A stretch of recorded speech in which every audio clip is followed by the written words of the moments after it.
బచ్చీకర పల్లెటూరులో కూర్చొని ఏవో పూజలు చేస్తూ ఉంటుంది. ఇంకా శ్రీకర్ ఒంటరిగా కూర్చొని ఆలోచిస్తూ ఉంటాడు. అప్పుడు పెద్దిరాజు శ్రీకర్ దగ్గరికి వెళ్లి, "అల్లుడు ఏం ఆలోచిస్తున్నావు?" అని అడుగుతూ ఉంటాడు. "ఏం లేదులే బావా" అని శ్రీకర్ చెప్తూ ఉంటాడు. "నాతో రా శ్రీకర్" అని పెద్దిరాజు పిలుస్తూ ఉంటాడు. "ఎక్కడికి బావా?" అని శ్రీకర్ అడుగుతూ ఉంటాడు. "చెప్తాను రా అల్లుడు" అని పెద్దిరాజు శ్రీకర్ చేయి పట్టుకొని ఇంట్లో నుండి బయటికి తీసుకెళ్తూ ఉంటాడు. అప్పుడు అవని కార్ స్టార్ట్ చేస్తూ ఉంటుంది. కార్ స్టార్ట్ అవ్వక ఇబ్బంది పడుతూ ఉంటుంది. "అమ్మ అవని, నువ్వు కూడా బయటే ఉన్నావా?" అని పెద్దిరాజు అంటూ ఉంటారు. "అవునన్నయ్య, బయటికి వెళ్దామని కారు దగ్గరకొచ్చాను. ఈ కారు కూడా నా మొగుడు లాగానే ముందుది స్టార్ట్ అవ్వట్లేదు" అని అవని చెప్తూ ఉంటుంది. "ఏంటన్నయ్య ఇలా వచ్చారు?" అని అవని అడుగుతూ ఉంటుంది. "చంటోడిని తీసుకొనొచ్చానమ్మా" అని పెద్దిరాజు చెప్తూ ఉంటాడు. "ఏంటన్నయ్య, ఈయన చంటోడా?" అని అవని అంటూ ఉంటుంది. "అవునమ్మా, ఎవరు ఏం చెప్పినా కూడా వింటాడు కదా! అందుకే చంటోడంటున్నాను" అని పెద్దిరాజు చెప్తూ ఉంటాడు. "ఈయన చంటోడు కాదన్నయ్య, ముదురు, మహా ముదురు, దేశ ముదురు" అని అవని చెప్తూ ఉంటుంది. "బావ, ఇంతకీ ఇక్కడికెందుకు తీసుకొచ్చావు చెప్పు" అని శ్రీకర్ అడుగుతూ ఉంటాడు.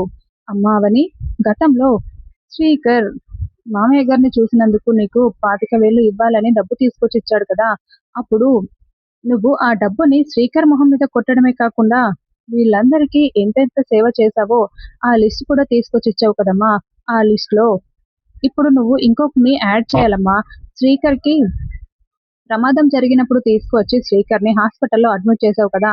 శ్రీకర్ కోసం నిప్పుల గుండం మీద పొర్లు దండాలు కూడా పెట్టావు కదమ్మా! అలాగే నీ కూతురు అక్షయ కూడా 108 సార్లు మృత్యుంజయ మంత్రాన్ని శ్రీకర్ చెవిలో చదివింది కదమ్మా! వీటన్నింటికి కూడా లెక్కలు రాసి ఆ చిట్టీలో వెయ్యమ్మా. గతంలో 2.5 లక్షలైనవి ఇప్పుడు నువ్వు చేసిన సేవలన్నింటికి కూడా 2 లక్షలెయ్యి. మొత్తం కలిపి 4.5 లక్షలవుతుంది. శ్రీకర్ ఎలాగో నిన్ను నమ్మడు, నీ దగ్గరికి రాడు. కనీసం నీ కింద పనివాడిగా నన్ను పెట్టుకొని కొంత కొంత డబ్బు అలా వసూలు చేసుకోమ్మా. అలా అయినా నీ దగ్గర పడి ఉంటాడు అని పెద్దిరాజు చెప్తూ ఉంటాడు. "అన్నయ్య, నేను ఆ రోజు ఆ చిట్టీలో రాసినవన్నీ కూడా డబ్బు కోసమో, ఇంకా దేని కోసమో కాదన్నయ్య. డబ్బుతో ఏది కొనలేమని తెలియజేయడానికే. డబ్బిస్తే ఎన్ ఎంతమందైనా సేవ చేయడానికి వస్తారు కానీ, భర్తకి సేవ చేయాల్సింది భార్య కదన్నయ్య!